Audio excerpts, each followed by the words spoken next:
ਦਸਵੇਂ ਗੋਬਿੰਦ ਸਿੰਘ ਗੁਰੂ ਜਮ ਨਮੋ ਚਰਨ ਅਰਵਿੰਦ। ਜਿਸ ਮਹਿ ਅੰਮ੍ਰਿਤ ਗਿਆਨ ਹੈ, ਮਾਨਿਕ ਭਗਤ ਵੈਰਾਗ। ਸ੍ਰੀ ਗੁਰੂ ਗ੍ਰੰਥ ਸਾਹਿਬ ਉਦਦ, ਬੰਦੋਂ ਕਰ ਅਨੁਰਾਗ। ਏਕ ਓੰਕਾਰ ਸਤਿਗੁਰੂ, ਤੇਹ ਪ੍ਰਸਾਦ ਸਚ ਹੋਏ। ਵਾਹਿਗੁਰੂ ਜੀ ਕੀ ਫਤਿਹ। ਵਿਘਨ ਵਿਨਾਸ਼ਨ ਸੋਇ। ਵਾਹਿਗੁਰੂ ਜੀ ਕੀ ਫਤਿਹ। ਵਿਘਨ ਵਿਨਾਸ਼ਨ ਸੋਇ। ਸਤਿਨਾਮ ਸ੍ਰੀ ਵਾਹਿਗੁਰੂ ਸਾਹਿਬ ਜੀ।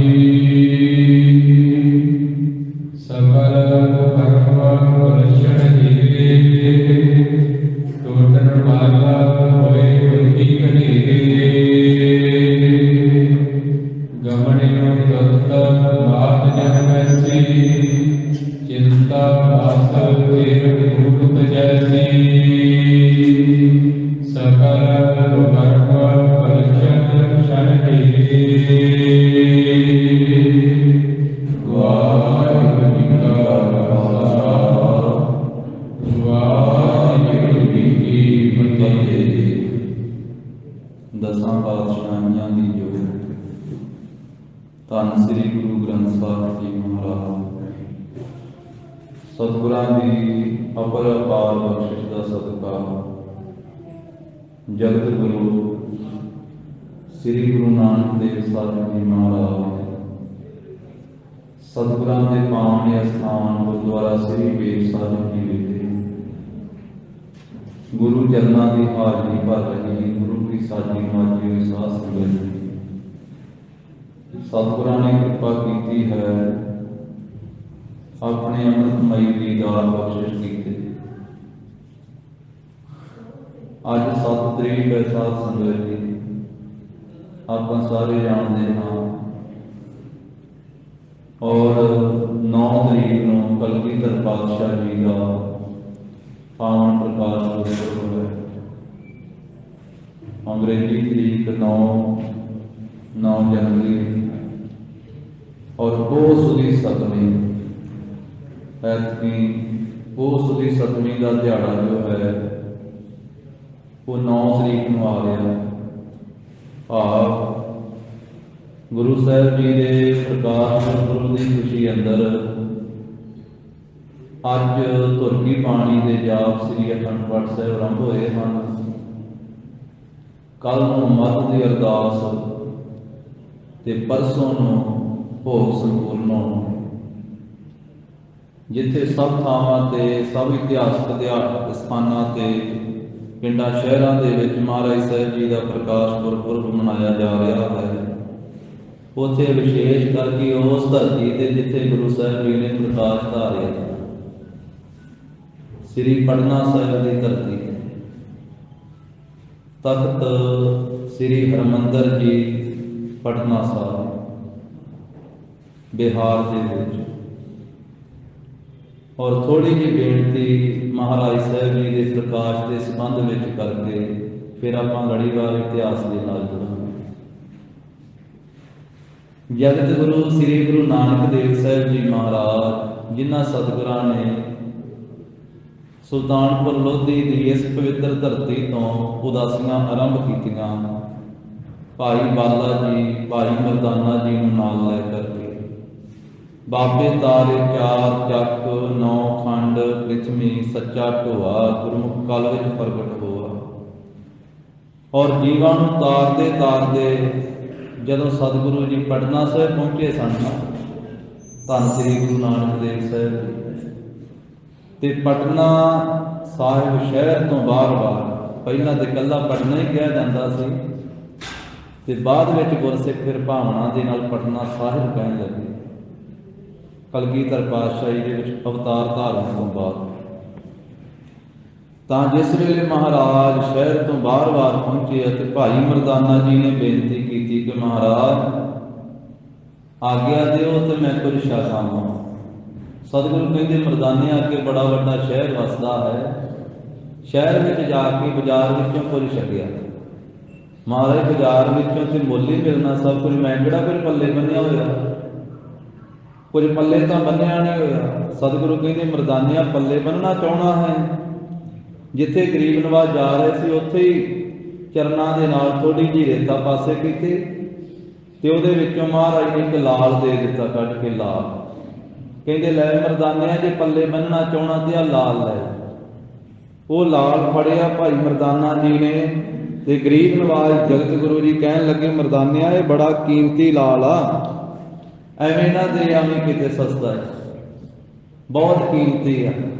ਹੁਣ ਦੁਕਾਨਾਂ ਤੇ ਭਾਈ ਮਰਦਾਨਾ ਸਾਹਿਬ ਜੀ ਗਏ, ਜਿਸ ਤਰ੍ਹਾਂ ਦੀਆਂ ਦੁਕਾਨਾਂ ਸੀ, ਕੋਈ ਥੋੜੀ ਜਿਹੀ ਮਠਿਆਈ ਦੇਣ ਦੀ ਗੱਲ ਕਰਦਾ ਹੈ, ਕੋਈ ਥੋੜੇ ਜਿਹੇ ਫਲ ਦਿੰਦਾ ਹੈ, ਜਿਹੜੀ ਕਿਸੇ ਕੋਲੇ ਵਸਤੂ ਸੀ।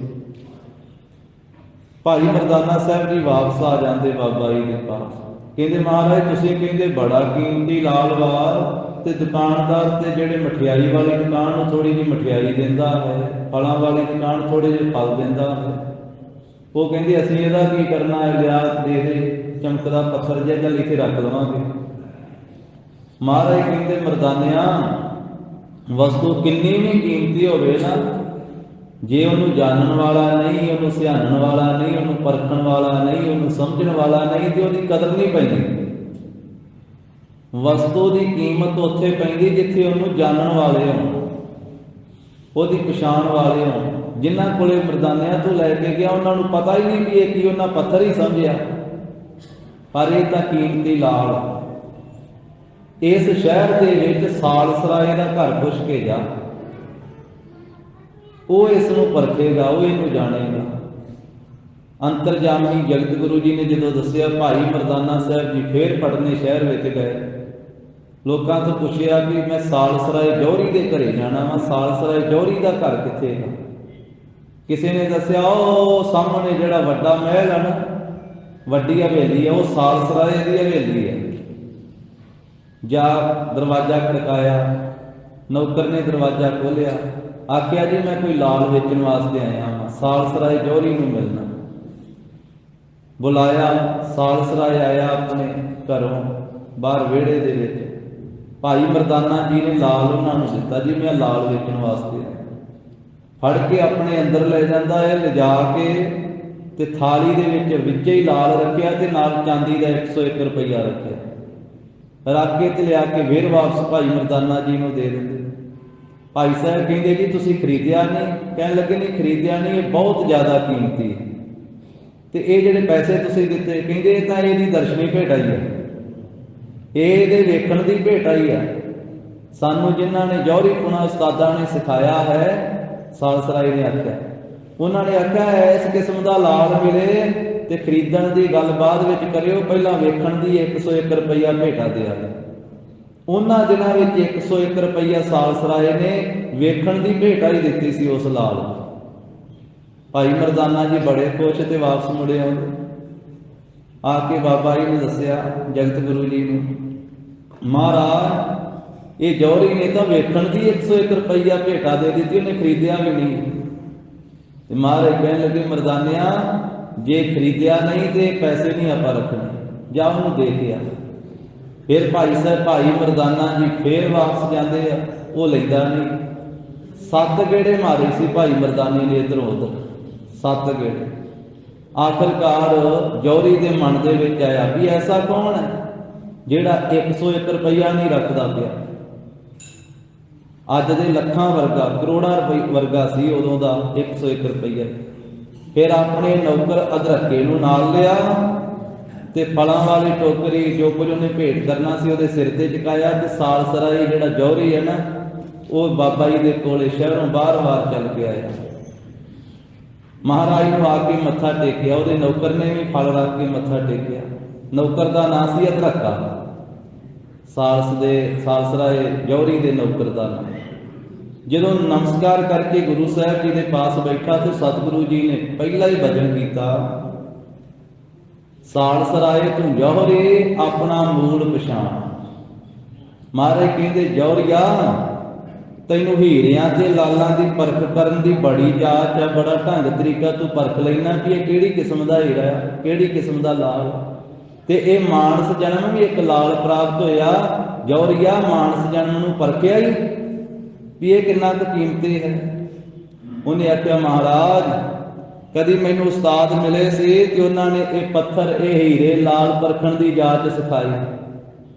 ਅੱਜ ਤੁਸੀਂ ਮਿਲੇ ਹੋ, ਤੁਸੀਂ ਕਿਰਪਾ ਕਰਕੇ ਇਸ ਲਾਲ ਨੂੰ ਪਰਖਣ ਦੀ ਜਾਚ ਸਿਖਾ ਦਿਓ, ਮਨੁੱਖਾ ਜਨਮ ਰੂਪੀ ਲਾਲ ਨੂੰ ਪਰਖਣ ਦਾ ਢੰਗ ਦੱਸ ਦਿਓ। ਉਹਦੇ ਭਾਗ ਚੰਗੇ ਸੀ। ਤੇ ਜਗਤ ਗੁਰੂ ਜੀ ਨੇ ਫਿਰ ਬਚਨ ਕੀਤਾ ਵੀ ਜਿਹਨੂੰ ਆ ਫਲਾਂ ਦੀ ਟੋਕਰੀ ਚਕਾ ਕੇ ਲਿਆ ਇਹ ਕੌਣ ਹੈ? ਉਹਨੇ ਕਿਹਾ ਜੀ ਇਹ ਮੇਰਾ ਨੌਕਰ ਹੈ ਅਦਰਕਾ।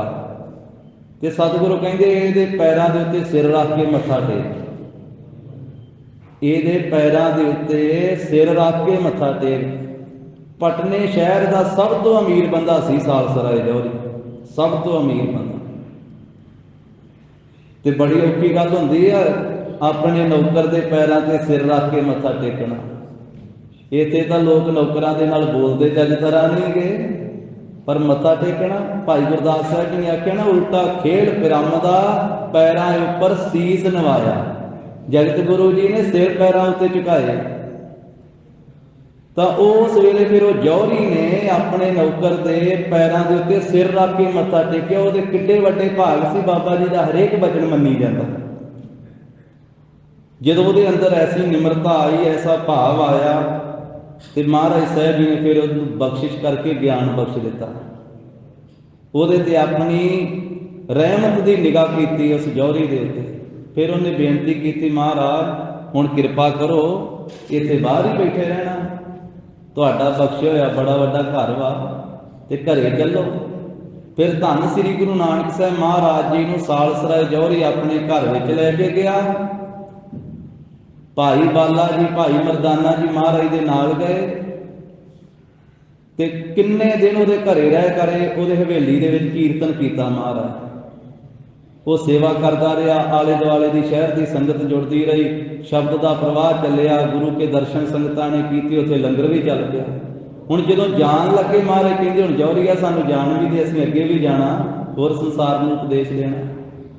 ਕਹਿੰਦਾ ਮਹਾਰਾਜ ਫਿਰ ਕਦੋਂ ਆਓਗੇ? ਸਤਿਗੁਰੂ ਕਹਿੰਦੇ ਫਿਰ ਤੇ ਨਹੀਂ ਆਉਣਾ, ਹੁਣ ਵਾਪਸ ਤਾਂ ਨਹੀਂ ਆਉਣਾ। ਕਹਿੰਦਾ ਮਹਾਰਾਜ ਜਿੱਦਣ ਦੇ ਤੁਸੀਂ ਆਏ ਹੋ ਨਾ ਰੰਗ ਲੱਗੇ ਹੋਏ। ਮਹਾਰਾਜ ਆ ਘਰ ਤਾਂ ਬੜੇ ਚਿਰ ਦਾ ਬਣਿਆ ਸੀ, ਪਰ ਜਿਸ ਦਿਨ ਦੇ ਆਪ ਜੀ ਦੇ ਚਰਨ ਪਏ ਆ ਨਾ ਇਹ ਘਰ ਧਰਮਸ਼ਾਲਾ ਹੀ ਬਣ ਗਿਆ। ਜਿੱਥੇ ਬਾਬਾ ਪੈਰ ਧਰੇ ਪੂਜਾ ਆਸਣ ਥਾਪਣ ਸੋਆ। ਤੇ ਮਾਰੇ ਮੇਰੇ ਮਨ ਦੀ ਭਾਵਨਾ ਇਸ ਤਰ੍ਹਾਂ ਹੀ ਕੀਰਤਨ ਹੁੰਦਾ ਰਹੇ, ਇਸ ਤਰ੍ਹਾਂ ਹੀ ਲੰਗਰ ਚੱਲਦਾ ਰਹੇ। ਮਹਾਰਾਜ ਜੇ ਫੇਰ ਨਹੀਂ ਆਉਣਾ ਤੇ ਫਿਰ ਜਾਣਾ ਕਾਹਦੇ ਵਾਸਤੇ ਹੈ? ਫਿਰ ਜਾਓ ਹੀ ਨਾ, ਇੱਥੇ ਹੀ ਰਹੋ। ਉਹਦੀ ਭਾਵਨਾ ਵੇਖ ਕੇ ਫਿਰ ਧੰਨ ਗੁਰੂ ਨਾਨਕ ਸਾਹਿਬ ਜੀ ਨੇ ਬਚਨ ਕੀਤਾ ਸੀ ਜੌਹਰੀਆ ਤੂੰ ਸਾਡੇ ਨਾਲ ਪ੍ਰੇਮ ਕੀਤਾ ਇੰਨਾ, ਇਸ ਕਰਕੇ ਤੇਰੇ ਪ੍ਰੇਮ ਕਰਕੇ ਬਚਨ ਕਰਦੇ ਆ 10ਵਾਂ ਜਾਮਾ ਤੇਰੇ ਘਰ ਵਾਲੇ ਥਾਂ ਤੇ ਆ ਕੇ ਧਾਰਾਂਗੇ। 10ਵੇਂ ਜਾਮੇ ਜਿੱਥੇ ਆ ਕੇ ਮਹਾਰਾਜ ਕਹਿੰਦੇ ਪ੍ਰਗਟ ਹੋਵਾਂਗੇ। ਤਾਂ ਧੰਨ ਗੁਰੂ ਨਾਨਕ ਸਾਹਿਬ ਜੀ ਨੇ ਬਚਨ ਕੀਤਾ ਸੀ ਤੇ ਫਿਰ ਨਾਵੇਂ ਪਾਤਸ਼ਾਹ ਸਮੇਤ ਪਰਿਵਾਰ ਦੇ ਪਟਨਾ ਸ਼ਹਿਰ ਵਿੱਚ ਗਏ ਤੇ ਉਸੇ ਹਵੇਲੀ ਦੇ ਵਿੱਚ ਸਾਲਸਰਾਏ ਜੌਹਰੀ ਵਾਲੀ ਹਵੇਲੀ ਦੇ ਵਿੱਚ ਕਲਗੀਧਰ ਪਾਤਸ਼ਾਹ ਜੀ ਨੇ ਪੋਸ ਦੀ 7ਵੀਂ ਨੂੰ 1723 ਵਿਕਰਮੀ ਸੰਮਤ ਨੂੰ ਪ੍ਰਕਾਸ਼ ਧਾਰਿਆ ਸੀ। 23 ਪੋਹ ਵਾਲੇ ਦਿਨ 22 ਦਸੰਬਰ 1666 ਈਸਵੀ ਸਨ। ਤਾਂ ਪਰਸੋਂ ਨੂੰ ਮਹਾਰਾਜ ਦਾ ਪ੍ਰਕਾਸ਼ ਗੁਰਪੁਰਬ ਹੈ, ਇਸ ਕਰਕੇ ਥੋੜੀ ਥੋੜੀ ਨਾਲ ਬੇਨਤੀ ਮਹਾਰਾਜ ਦੇ ਪ੍ਰਕਾਸ਼ ਦਿਹਾੜੇ ਦੇ ਸੰਬੰਧ ਵਿੱਚ ਵੀ ਸਾਂਝੀ ਕਰਨੀ ਹੈ। ਤਾਂ ਹੁਣ ਆਪਾਂ ਲੜੀਵਾਰ ਇਤਿਹਾਸ ਦੇ ਨਾਲ ਜੁੜੀਏ। ਦਸ਼ਮੇਸ਼ ਪਾਤਸ਼ਾਹ ਸ੍ਰੀ ਗੁਰੂ ਗੋਬਿੰਦ ਸਿੰਘ ਸਾਹਿਬ ਜੀ ਮਹਾਰਾਜ ਲੰਮੇ ਜੱਟਪੁਰੇ ਪਲੰਘੇ ਉੱਤੇ ਸਤਿਗੁਰੂ ਜੀ ਬੈਠੇ ਹੋਏ ਆ। ਜ਼ਮੀਨ ਦੇ ਉੱਤੇ ਮਹਾਰਾਜ ਸਾਹਿਬ ਜੀ ਨੇ ਚਰਨ ਟਿਕਾਏ ਹੋਏ ਆ ਤੇ ਰਾਏ ਕੱਲੇ ਦਾ ਮਾਹੀ ਮੱਝਾਂ ਦਾ ਚਰਵਾਹਾ ਨੂਰਾ ਮਾਹੀ ਉਹ ਸਰਹੰਦ ਦਾ ਸਾਕਾ ਸੁਣਾ ਰਿਹਾ ਹੱਥ ਜੋੜ ਕੇ, ਜੋ ਕੁਝ ਸਾਹਿਬਜ਼ਾਦਿਆਂ ਨਾਲ ਵਾਪਰੀ, ਜਿਵੇਂ ਮਾਤਾ ਜੀ ਨੇ ਸ਼ਹਾਦਤ ਪ੍ਰਾਪਤ ਕੀਤੀ। ਇੱਥੋਂ ਤੱਕ ਆਪਾਂ ਪਹੁੰਚੇ ਸਾਂ ਕਿ ਜਿਸ ਵੇਲੇ ਗੁਰੂ ਕੇ ਪਿਆਰ ਵਾਲੇ ਸਿੱਖ ਟੋਡਰ ਮੱਲ ਨੂੰ ਪਤਾ ਲੱਗਾ ਨਾ कि श्री गुरु गोबिंद सिंह महाराज साहब जी के माता जी ते छोटे लाल सरहंद के सूबे के पास कैद हैं, उन्होंने गिरफ्तार कर लिया। तो बहुत धनाड़ से टोडर मल, ਉਹਦੇ मन च भावना भी मेरे को जिन्ने पैसे आ जिन्ने सूबा मंगेगा उन्ने दे के ते माता जी के साहबजादियां नूं छड़ा के जिथे गुरु साहब जी होणगे उत्थे पहुंचावांगा। ये दौलत दे आउण जाण दी खेड है। ते मेरे ते गुरु गोबिंद सिंह जी खुश हो के उन्होंने मैनूं बड़ी वड्डी पदवी दे देनी, अविनाशी पद दे देना। पर जिस वेले उत्थे गया सी वो ते उहदे जाण तो पहलां साहबजादियां नूं नीहां विच चिण दित्ता सी। साहबजादे शहीद हो चुके सन। उस वेले हनेरी आई, धरती कंबी, भुचाल आया, बिना बदलों तो आकाश गरजिया। इस तरीके दे नाल लोकां ने उस वेले पश्चाताप किया। सियाणियां ने विचार की कि बहुत वड्डा जुल्म होया सरहंद की धरती ते गुरु गोबिंद सिंह जी के छोटे लालां नूं नीहां विच चिण के शहीद कर दिता है। इस करके इन्हां तुरकां दीआं जड़ां पुट्टियां जाणगीआं, इन्हां दा राज भाग नाश हो जावेगा।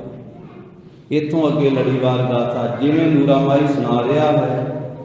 श्री गुरु गोबिंद सिंह महाराज जी के सामने खलो करके लम्मे जटपुरे नगर के विच दशमेश पातशाह का ध्यान धरदियां होइयां शरधा भावना सहित सरवण करिए। उच्चारण करो जी सतनाम श्री वाहिगुरू साहिब जी, सतनाम श्री वाहिगुरू साहिब जी।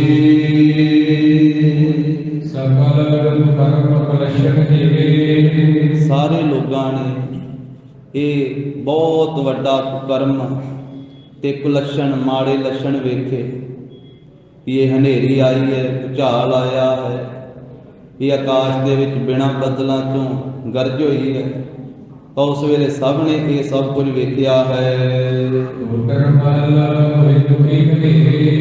जो श्री गुरु गोबिंद सिंह महाराज साहब जी के प्यार वाला सिख टोडर मल सी, उन्हें भी जदों वेख्या कि साहबजादे शहीद हो गए तो बहुत ज़्यादा दुखी होया है। क्योंकि वो भावना सी भी मेरे को दौलत जिन्नी है, जिन्ना सूबा मंगेगा उन्हें दे के साहबजादियां नूं मैं छुड़ा लवांगा। पर वो जाण तो पहला साहबजादे शहीद हो चुके सन। इस करके वेख के टोडर मल बहुत ज़्यादा दुखी होया। हुण इधरों उस पासे नूं भज्जा है जिथे ठंडे बुरज दे विच माता जी नूं बिठाया होया सी, जिथे माता गुजर कौर जी बैठे सन। उधर नूं गया छेती दे नाल टोडर मल। चिंता बस ते मूरत जैसी, ते चिंता दे सहित हो करके टिके हुए माता जी। माता जी का स्वरूप उस वेले इस तरह है, भाव साहबजादियां दे कि साहबजादियां नूं इधरले पासे हुण माता जी नूं सारा पता ही है भी अज लैके गया जनीआं विच चिण देना है। ते उड़ीक रहे सन भी कोई आ करके खबर सुनावे भी लाला ने धर्म निभाया है, कुर्बानी की है। इस करके चिंता के सहित हन माता जी। ते उड़ीक रहे माता गुजर कौर जी अपने पोतरियां नूं भी अज हुण पता तो है सी, पर इस तरह का कवि जी ने वर्णन किया भी साहबजादे शायद फिर वापस आउणगे। तो इस तरीके दे नाल उड़ीक कर रहे सन कि कोई ना कोई ढंग बने, कोई तरीका बने ते कैद विचों साहबजादे छुट जाण, साहबजादे छुट जाण, धर्म भी निभ जावे ते कैद विचों भी छुट जाण। जीवत सब सुख पाए, ते फिर जीवत रह करके सारे सुख प्राप्त करना। तो इस तरह भी अत जेड़े बहुते ही प्यारे आ मन दे, जिन्हां साहबजादियां दे नाल माता जी का अंदरों प्रेम सी, बहुते प्यारे, ते अज वो माता जी नूं इकल्लियां छड्ड के चले गए। अथवा माता जी इत्थे आ ते साहबजादे इकल्ले चले गए। माता जी ने कभी अपने तो दूर होण ही नहीं सी दिते साहबजादे। जदों तो माता गुजर कौर जी दे नौ ਸਾਹਿਬਜ਼ਾਦਿਆਂ ਦੇ ਮਾਤਾ ਜੀ ਗੁਰੂ ਗੋਬਿੰਦ ਸਿੰਘ ਜੀ ਦੇ ਧਰਮ ਪਤਨੀ ਮਾਤਾ ਅਜੀਤ ਕੌਰ ਜੀ ਸੱਚਖੰਡ ਚਲੇ ਗਏ ਸਨ। ਉਸ ਤੋਂ ਬਾਅਦ ਦਾਦੀ ਮਾਂ ਨੇ ਆਪਣੇ ਪੋਤਰਿਆਂ ਨੂੰ ਪਾਲਿਆ ਤੇ ਕਦੀ ਪਾਸੇ ਨਹੀਂ ਹੋਣ ਦਿੱਤਾ। ਜੋਰਾਵਰ ਸਿੰਘ ਤੇ ਫਤਿਹ ਸਿੰਘ ਉਹਨਾਂ ਨੂੰ ਹਰ ਵੇਲੇ ਆਪਣੇ ਪਾਸ ਹੀ ਰੱਖਿਆ। ਤਾਂ ਇਸ ਕਰਕੇ ਹੁਣ ਜਿਹੜੇ ਅੱਧ ਦੇ ਪਿਆਰੇ ਉਹ ਮਾਤਾ ਜੀ ਨੂੰ ਇਕੱਲਿਆਂ ਛੱਡ ਕੇ ਇੱਧਰ ਗਏ ਹੋਏ ਹਨ। ਵੀ ਉੱਥੇ ਗਏ ਆ, ਇਹ ਸੋਚ ਰਹੇ ਵਿਚਾਰ ਰਹੇ ਮਾਤਾ ਜੀ ਵੀ ਜਿੱਥੇ ਸਾਰੇ ਤੁਰਕਾਂ ਦੀ ਜ਼ਾਲਮਾਂ ਦੀ ਸਭਾ ਇਕੱਠੀ ਹੋਈ ਹੈ ਉੱਥੇ ਮੇਰੇ ਪੋਤਰੇ ਗਏ ਹਨ। ਤੇ ਇਸ ਤਰ੍ਹਾਂ ਦਾ ਖਿਆਲ ਹੈ ਵੀ ਹੁਣ ਸ਼ਾਇਦ ਆ ਜਾਣਗੇ ਵਾਪਸ, ਚਿਰਕਾਲ ਬੀਤ ਗਿਆ ਹੈ। ਇਸ ਤਰ੍ਹਾਂ ਮਾਤਾ ਜੀ ਦੇ ਚਿੱਤ ਵਿੱਚ ਚਿੰਤਾ ਹੈ ਬਹੁਤੀ। ਇਹ ਸੰਸਾਰੀ ਤੌਰ ਤੇ ਬਾਹਰੀ ਤੌਰ ਤੇ ਕਵੀ ਜੀ ਨੇ ਵਰਣਨ ਕੀਤਾ ਹੈ। ਇਹ ਬਾਹਰੋਂ ਹੀ ਸਾਧ ਸੰਗਤ ਜੀ ਕਿਆਫਾ ਲਾਇਆ ਜਾ ਸਕਦਾ ਹੈ। ਅੰਦਰ ਦੀ ਅਵਸਥਾ ਮਾਤਾ ਜੀ ਦੀ ਕੌਣ ਬਿਆਨ ਕਰ ਸਕਦਾ? ਅੰਦਰ ਤਾਂ ਉਹ ਇੱਕ ਰਾਸੀ ਆ, ਨਾ ਉੱਥੇ ਮਿਲਾਪ ਹੈ, ਨਾ ਵਿਛੋੜਾ ਹੈ, ਨਾ ਦੁੱਖ ਹੈ, ਨਾ ਸੁੱਖ ਹੈ, ਨਾ ਹਾਨੀ ਹੈ, ਨਾ ਲਾਭ ਹੈ, ਨਾ ਘਾਟਾ ਹੈ, ਨਾ ਵਾਧਾ ਹੈ। ਮਾਤਾ ਜੀ ਕੋਈ ਆਮ ਮਾਮੂਲੀ ਮਾਤਾ ਤੇ ਹੈ ਨਹੀਂ। ਗੁਰੂ ਗੋਬਿੰਦ ਸਿੰਘ ਮਹਾਰਾਜ ਜੀ ਦੀ ਮਾਤਾ ਹੈ, ਜਿਨ੍ਹਾਂ ਦੇ ਬਾਬਤ ਹੁਣ ਸਾਰੇ ਗੁਰੂ ਘਰਾਂ 'ਚ ਗੁਰੂ ਘਰ ਦੇ ਕੀਰਤਨੀਆਂ ਨੇ ਹਮਾਰੇ ਦਾ ਪ੍ਰਕਾਸ਼ ਹੈ ਤੇ ਆ ਸ਼ਬਦ ਪੜ੍ਹਨਾ, ਧੰਨ ਧੰਨ ਪਿਤਾ, ਧੰਨ ਧੰਨ ਕੁਲ, ਧੰਨ ਧੰਨ ਸੋ ਜਨਨੀ, ਜਿਨ ਗੁਰੂ ਜਣਿਆ ਮਾਏ। ਤੇ ਜਿਸ ਨੇ ਗੁਰੂ ਨੂੰ ਜਣਿਆ ਹੈ ਉਹ ਮਾਤਾ ਕੋਈ ਸਧਾਰਨ ਥੋੜਾ ਮਾਤਾ, ਗੁਰੂ ਗੋਬਿੰਦ ਸਿੰਘ ਜੀ ਦੇ ਮਾਤਾ ਤੇ ਸ੍ਰੀ ਗੁਰੂ ਤੇਗ ਬਹਾਦਰ ਸਾਹਿਬ ਮਹਾਰਾਜ ਜੀ ਦੇ ਪਤਨੀ ਹਨ। ਸਾਹਿਬਜ਼ਾਦਿਆਂ ਦੀ ਦਾਦੀ ਮਾਂ ਹੈ ਤੇ ਮੀਰੀ ਪੀਰੀ ਦੇ ਮਾਲਕ, ਦੇਗ ਦੇਗ ਦੇ ਧਨੀ ਬੰਦੀ ਛੋੜ ਦਾਤਾ ਦੀ ਨਹੁੰ ਹੈ ਮਾਤਾ, ਮਾਤਾ ਗੁਜਰ ਕੌਰ। ਇਸ ਕਰਕੇ ਇਹ ਬਾਹਰੀ ਜਿਹੜੇ ਭਾਵ ਹਨ ਜੋ ਬਾਹਰੋਂ ਪ੍ਰਤੀਤ ਹੁੰਦਾ ਹੈ ਉਹ ਕਵੀ ਜੀ ਨੇ ਵਰਣਨ ਕੀਤਾ ਹੈ ਇੱਥੇ। ਇਸ ਨੂੰ ਉਸੇ ਭਾਵ ਦੇ ਵਿੱਚ ਹੀ ਲੈਣਾ ਚਾਹੀਦਾ, ਬਾਹਰੀ ਭਾਵ ਦੇ ਵਿੱਚ ਹੀ। ਤਾਂ ਕਹਿੰਦੇ ਹਨ ਕਿ ਇਸ ਤਰ੍ਹਾਂ ਮਾਤਾ ਜੀ ਬਾਹਰੋਂ ਦਿਸਦੇ ਹਨ ਕਿ ਉਹ ਚਿੰਤਾ ਦੇ ਵਿੱਚ ਹਨ ਬਹੁਤੇ। ਜਦੋਂ ਮਾਤਾ ਜੀ ਉੱਥੇ ਬੈਠੇ ਹੋਏ ਸੀ ਨਾ ਠੰਡੇ ਬੁਰਜ ਦੇ ਵਿੱਚ, ਇੰਨੇ ਚਿਰ ਨੂੰ ਇਹ ਸਿੱਖ ਟੋਡਰ ਮੱਲ ਚਲੇ ਗਿਆ ਹੈ। ਟੋਡਰ ਮੱਲ ਨੇ ਹੱਥ ਜੋੜੇ ਆ ਤੇ ਮਾਤਾ ਜੀ ਦੇ ਚਰਨਾਂ ਤੇ ਮੱਥਾ ਟੇਕਿਆ ਹੈ। ਜਦੋਂ ਮਾਤਾ ਜੀ ਦੇ ਚਰਨਾਂ ਨੂੰ ਸੀਸ ਲਾਇਆ ਨਾ ਟੋਡਰ ਮੱਲ ਸਿੱਖ ਨੇ, ਤੇ ਬੜਾ ਵਿਆਕੁਲ ਹੈ ਟੋਡਰ ਮੱਲ। ਉਹਨੇ ਆਪਣੇ ਅਥਰੂਆਂ ਦੇ ਨਾਲ ਮਾਤਾ ਜੀ ਦੇ ਉਸ ਵੇਲੇ ਚਰਨਾਂ ਦੇ ਉੱਤੇ ਜਾਣੋ ਕਿ ਇਹ ਜਲ ਦੇ ਨਾਲ ਮਾਤਾ ਜੀ ਦੇ ਚਰਨੀ ਧੋ ਦਿੱਤੇ। ਬਿਲਕੁਲ ਅਸਵਨ ਬਦਨ ਪਖਾਰਾ, ਬਦਨ ਨੂੰ ਚਿਹਰੇ ਨੂੰ ਕਹਿੰਦੇ ਵੀ ਇਹ ਸਾਰਾ ਚਿਹਰਾ ਜਿਹੜਾ ਸੀ ਨਾ ਟੋਡਰ ਮੱਲ ਦਾ ਉਹ ਅਥਰੂਆਂ ਦੇ ਨਾਲ ਭਰਿਆ ਹੋਇਆ ਸੀ ਤੇ ਗਲਾ ਰੁਕ ਗਿਆ ਟੋਡਰ ਮੱਲ ਦਾ। ਉਹਦੇ ਤੋਂ ਬੋਲ ਕੇ ਦੱਸਿਆ ਨਹੀਂ ਜਾਂਦਾ ਕਿ ਹੁਣ ਮਾਂ ਨੂੰ ਮੈਂ ਕਿਵੇਂ ਦੱਸਾਂ ਕਿ ਮਾਤਾ ਦੇ ਪੋਤਰਿਆਂ ਨਾਲ ਕੀ ਹੋਈ ਹੈ। ਮਾਤਾ ਦੇ ਜੋਰਾਵਰ ਸਿੰਘ ਤੇ ਫਤਿਹ ਸਿੰਘ ਦੇ ਨਾਲ ਕੀ ਜ਼ਾਲਮਾਂ ਨੇ ਕੀਤਾ ਹੈ, ਇਸ ਕਰਕੇ ਗਲਾ ਭਰ ਗਿਆ ਹੈ ਟੋਡਰ ਮੱਲ ਦਾ। ਧੰਨ ਮਾਤਾ ਗੁਜਰ ਕੌਰ ਜੀ ਨੇ ਜਦੋਂ ਵੇਖਿਆ ਹੈ ਨਾ ਟੋਡਰ ਮੱਲ ਵੱਲੇ ਤੇ ਉਹਦੀ ਦਸ਼ਾ, ਉਹਦੀ ਹਾਲਤ ਦੁੱਖ ਵਾਲੀ ਵੇਖ ਕਰਕੇ ਤੇ ਮਾਤਾ ਜੀ ਦੇ ਹਿਰਦੇ ਵਿੱਚ ਵੀ ਉਸ ਵੇਲੇ ਹੌਲ ਪੈਦਾ ਹੋਇਆ, ਦੁੱਖ ਪੈਦਾ ਹੋਇਆ ਹੈ। ਮਾਤਾ ਜੀ ਕਹਿਣ ਲੱਗੇ, ਭਾਈ ਤੂੰ ਦੱਸ ਤੂੰ ਕੌਣ ਹੈ ਤੇ ਕਿਵੇਂ ਆਇਆ ਹੈ, ਤੇ ਕੀ ਕਾਰਨ ਹੈ, ਤੂੰ ਇੰਨਾ ਰੋ ਕਿਉਂ ਰਿਹਾ ਹੈ, ਇੰਨਾ ਜ਼ਿਆਦਾ ਦੁਖੀ ਕਿਉਂ ਹੈ, ਤੇਰੇ ਅੱਖਾਂ ਵਿੱਚੋਂ ਅਥਰੂ ਕਿਉਂ ਫਿਰੀ ਜਾ ਰਹੇ, ਤੇਰਾ ਗਲਾ ਕਿਉਂ ਰੁਕਿਆ ਹੋਇਆ ਹੈ, ਤੇਰੇ ਮੁਖ ਤੋਂ ਕੋਈ ਗੱਲ ਬਾਹਰ ਕਿਉਂ ਨਹੀਂ ਆਉਂਦੀ, ਤੂੰ ਕੌਣ ਹੈ ਤੇ ਇੰਨਾ ਦੁਖੀ ਕਿਉਂ ਹੈ। ਟੋਡਰ ਮੱਲ ਨੇ ਆਖਿਆ, ਮਾਤਾ ਜੀ ਇੱਥੇ ਬੈਠੇ ਹੋਏ ਤੁਸੀਂ ਕੀ ਪੁੱਛਦੇ ਹੋ।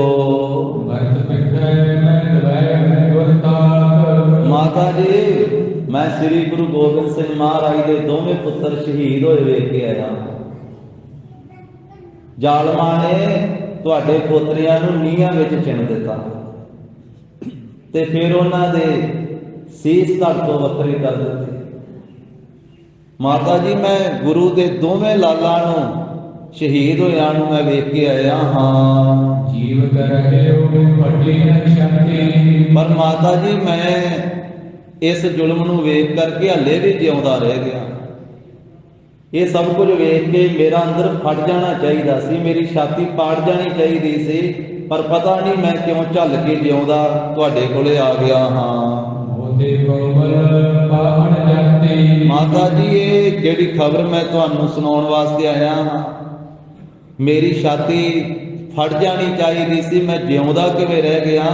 मेरे नालों ते कोमल पत्थर जाती भी है, पत्थर भी मेरे नालों कोमल हन, मैं ते पत्थरां तो भी सख्त हाँ। मैं निर्भाग बतावण आयो। माता जी मैं माड़े भागां वाला हाँ, ये दुख वाली खबर तुहानूं सुनाउण वास्ते आया। मैं भागां तो हीना हाँ, हौले भागां वाला हाँ, तुहाडे पोतरियां दे शहीद होण दी खबर सुनाउण आया हाँ। मैं गुरु के पुत्रां दे नाल ही क्यों नहीं चले गया। माता जी मैं तां साहिबजादियां नूं छडाउणा चाहुंदा सी भी अपने घर दा जिन्ना भी धन है वो मैं सारा ही दे देवां। मेरी ये भावना सी भी जिवें किवें करके मैं गुरु के पुत्रां नूं बचा लवां। पर हुण मैं की कर सकदा हाँ, मेरे वस की गल नहीं रह गई है। मेरी सिक्खी साबित नहीं हुई है। मैं काहदा सिख हाँ गुरु का। मैं अपनी जिहड़ी माया है दौलत है दे के गुरु के पुत्रां नूं छडाउंदा तां मेरी सिक्खी साबित होनी सी, पर मेरी सिक्खी साबित नहीं है। मैं ये सेवा नहीं कर सकिया, गुरु के लाला नूं जालम सूबे दी कैद विचों छड़ा नहीं सकिया हाँ। ये जिस वेले टोटर मल सिख दे कहे होए तिखे तीर दी तरह बोल, कवि जी कहते तिखे तीर दी तरह ये वाक जदों माता जी ने सुने, जानो कि ये तीर सीगे टोडर मल दे बोल ते कन्ना दी थाणी लगे ते हिरदे नूं जाके विन्ह दिता। कन्ना थाणी जदों माता जी ने सुने तो हिरदे दी के बोल पहुंचे, जानो कि ये तीर सी एक गल जिहड़ी उन्होंने जाके हिरदा विन्ह दिता। तो उस वेले माता जी ने जदों ये साहिबजादियां दी शहादत की खबर सुनी है, फिर माता जी ने उत्थे ही चौंकड़ा लाया। टोडर मल नूं कह दिता है कि हुण असीं जपजी साहिब दा पाठ करके ते अपना शरीर त्याग जाना। चौंकड़ा ला के संपूर्ण जपजी साहिब का पाठ किया धन माता गुजर कौर जी ने ठंडे बुरज दे विच। साहिबजादियां ने संपूर्ण जपजी साहिब का पाठ किया। साध संगत जदों नीहां विच खलोते सी बाबा जोरावर सिंह जी ते बाबा फतेह सिंह साहिब जी। 9 साल दे सी बाबा जोरावर सिंह जी ते 7 साल दे सी बाबा फतेह सिंह साहिब जी। संपूर्ण जपजी साहिब का पाठ साहिबजादियां ने किया। ये तो सानू ये भी सिक्ख्या मिलती, क्योंकि जपजी साहिब तो साडा मुੱਢ है। गुरु ग्रंथ साहिब जी की आरंभता जपजी साहिब तो होती। अमृत वेले का नितनेम 5 बाणियां आरंभता जपजी साहिब तो होती। खालसे की साजना की 5 बाणियां पढ़ के खंडे बाटे का अमृत तैयार किया, आरंभता जपजी साहिब तो ही है। इस करके जपजी साहिब का इतिहास में जिक्र आता। साडे वड्डे वडेरे गुरसिख बहुत जाप करिया करते थे। बाबा दीप सिंह साहब वर्गे महापुरुष 100 जपजी साहिब तो वध रोज का जाप कर लेंगे। सानू आप भी जपजी साहिब के नाल ते अपने बच्चों भी जपजी साहिब के नाल जोड़ना चाहिए। उन्होंने जपजी साहिब की बाणी घट तो घट जपजी साहिब की बाणी कंठ होवे, वध गुरु साहिब कृपा करन जिन्नी बाणी कंठ करा दे। ਮਾਤਾ ਜੀ ਨੇ ਜਪਜੀ ਸਾਹਿਬ ਦਾ ਸੰਪੂਰਨ ਪਾਠ ਕੀਤਾ ਹੈ ਤੇ ਫਿਰ ਉਸ ਮੌਕੇ ਦੇ ਉੱਤੇ ਕਿਤਕ ਕਾਲ ਮੈਂ ਪ੍ਰਾਣ ਨਿਕਾਰੇ ਤੇ ਮਾਤਾ ਜੀ ਨੇ ਆਪਣਾ ਸਰੀਰ ਤਿਆਗਿਆ ਹੈ ਤੇ ਆਪਣੇ ਪੋਤਰਿਆਂ ਦੇ ਨਾਲ ਮਿਲ ਕਰਕੇ ਤੇ ਗੁਰਪੁਰੀ ਨੂੰ ਚਲੇ ਗਏ। ਮਾਤਾ ਪੋਤਰੇ ਜਾ ਰਹੇ ਬਾਬਾ ਜੋਰਾਵਰ ਸਿੰਘ ਜੀ, ਬਾਬਾ ਫਤਿਹ ਸਿੰਘ ਸਾਹਿਬ ਜੀ ਤੇ ਮਾਤਾ ਜੀ ਧੰਨ ਮਾਤਾ ਗੁਜਰ ਕੌਰ ਜੀ ਨੇ ਜਪਜੀ ਸਾਹਿਬ ਦਾ ਪਾਠ ਕਰਕੇ ਸਰੀਰ ਤਿਆਗ ਦਿੱਤਾ ਹੈ ਤੇ ਆਪਣੇ ਪੋਤਰਿਆਂ ਦੇ ਨਾਲ ਹੀ ਸੱਚਖੰਡ ਨੂੰ ਗੁਰਪੁਰੀ ਨੂੰ ਚਲੇ ਗਏ। ਜਿਹੜਾ ਇਹ ਕਵੀ ਜੀ ਨੇ ਇਸ ਸ਼ਹਾਦਤ ਦਾ ਜ਼ਿਕਰ ਕੀਤਾ ਹੈ ਨਾ, ਜਿਵੇਂ ਟੋਡਰਮਲ ਨੇ ਆ ਕਰਕੇ ਖਬਰ ਸੁਣਾਈ ਹੈ, ਕਿਉਂਕਿ ਟੋਡਰਮਲ ਦੀ ਐਸੀ ਭਾਵਨਾ ਹੈ, ਉਹਦੀ ਐਸੀ ਅਵਸਥਾ ਹੈ, ਉਹਦੇ ਅੰਦਰ ਦਾ ਦੁੱਖ ਹੈ ਜੋ ਕੁਝ ਹੈ ਕਿ ਮੈਂ ਕਿਉਂ ਨਹੀਂ ਨਾਲ ਚਲੇ ਗਿਆ, ਵੀ ਮੈਂ ਇਹ ਦੁਖਦਾਈ ਖਬਰ ਤੁਹਾਨੂੰ ਸੁਣਾਉਣ ਵਾਸਤੇ ਆਇਆ। ਪਰ ਜਿਸ ਵੇਲੇ ਦੂਸਰਾ ਪੱਖ ਵੇਖੀਏ, ਧਰਮ ਵਾਲਾ ਪੱਖ, ਤੇ ਫਿਰ ਜਿਹੜੇ ਸ਼ਹੀਦ ਹੁੰਦੇ ਆ ਉਹ ਸਭ ਤੋਂ ਵੱਡੇ ਭਾਗਾਂ ਵਾਲੇ, ਕਿਉਂਕਿ ਸ਼ਹਾਦਤ ਹਰ ਇੱਕ ਨੂੰ ਨਹੀਂ ਪ੍ਰਾਪਤ ਹੁੰਦੀ। ਧਰਮੀਆਂ ਨੂੰ ਸ਼ਹਾਦਤ ਪ੍ਰਾਪਤ ਹੁੰਦੀ ਹੈ ਤੇ ਦੁਨੀਆ ਜੰਮਦੀ ਵੀ ਰੋਜ਼ ਹੈ, ਮਰਦੀ ਵੀ ਰੋਜ਼ ਹੈ। ਹਜ਼ਾਰਾਂ ਲੱਖਾਂ ਦੀ ਗਿਣਤੀ ਦੇ ਵਿੱਚ ਰੋਜ਼ ਜਨਮ ਹੁੰਦੇ ਆ, ਰੋਜ਼ ਮਰਨਾ ਹੁੰਦਾ ਹੈ, ਪਰ ਜਿਹਨੂੰ ਧਰਮ ਦੇ ਵਾਸਤੇ ਜਿਹੜਾ ਕੁਰਬਾਨ ਹੁੰਦਾ ਉਹ ਤੇ ਸਦਾ ਵਾਸਤੇ ਅਮਰ ਹੋ ਜਾਂਦਾ ਹੈ। ਇਸ ਕਰਕੇ ਸ਼ਹੀਦਾਂ ਨੂੰ ਬਹੁਤ ਵੱਡਾ ਰੁਤਬਾ ਦਿੱਤਾ ਹੈ ਗੁਰੂ ਸਾਹਿਬ ਜੀ, ਉਹਨਾਂ ਨੂੰ ਯਾਦ ਕੀਤਾ ਜਾਂਦਾ ਹੈ। ਵੇਖੋ ਅਰਦਾਸ ਵਿੱਚ ਆਪਾਂ ਉਹਨਾਂ ਸ਼ਹੀਦਾਂ ਨੂੰ ਚੇਤੇ ਕਰਦੇ ਹਾਂ। ਪੰਜਾਂ ਪਿਆਰਿਆਂ, ਚੌਹਾਂ ਸਾਹਿਬਜ਼ਾਦਿਆਂ, 40 ਮੁਕਤਿਆਂ, ਹੱਠੀਆਂ ਜਪੀਆਂ ਤਪੀਆਂ, ਜਿਨ੍ਹਾਂ ਨਾਮ ਜਪਿਆ ਵੰਡ ਕੇ ਛਕਿਆ, ਦੇਗ ਜਲਾਈ ਤੇਗ ਵਾਹੀ ਦੇਖ ਕੇ ਅਨਡਿਠ ਕੀਤਾ, ਜਿਨ੍ਹਾਂ ਪਿਆਰਿਆਂ ਸਚਿਆਰਿਆਂ ਦੀ ਕਮਾਈ ਦਾ ਧਿਆਨ ਧਰ ਕੇ ਖਾਲਸਾ ਜੀ ਸਾਰੇ ਬੋਲੋ ਜੀ ਵਾਹਿਗੁਰੂ ਵਾਹਿਗੁਰੂ। ਜੇ ਧਰਮ ਨੂੰ ਤਿਆਗ ਕਰਕੇ ਦੁਨੀਆ ਦੀ ਦੌਲਤ ਮਿਲ ਜਾਵੇ, ਦੁਨੀਆ ਵਿੱਚ ਜ਼ਿੰਦਗੀ ਮਿਲ ਜਾਵੇ, ਉਹਨੂੰ ਕੋਈ ਬਹੁਤੀ ਮਹਾਨਤਾ ਨਹੀਂ ਦਿੱਤੀ ਹੈ। ਧਰਮ ਨੂੰ ਤਿਆਗ ਕੇ ਕੁਝ ਵੀ ਨਾ, ਸਭ ਕੁਝ ਜਾਨ ਵੀ ਲੱਗ ਜਾਵੇ ਤੇ ਉਹਨੂੰ ਸਫਲਾ ਆਖਿਆ। ਤਾਂ ਉਸ ਵੇਲੇ ਮਾਤਾ ਜੀ ਨੇ ਆਪਣੇ ਪੋਤਰਿਆਂ ਨਾਲ ਮਿਲ ਕਰਕੇ ਗੁਰਪੁਰੀ ਨੂੰ ਪਧਾਰਨਾ ਕੀਤਾ ਹੈ। ਮੇਰੇ ਟੋਡਰਮਲ ਸਿੱਖ ਨੇ ਤਿੰਨਾਂ ਪਵਿੱਤਰ ਸਰੀਰਾਂ ਦਾ ਸੰਸਕਾਰ ਆਪ ਕੀਤਾ ਹੈ।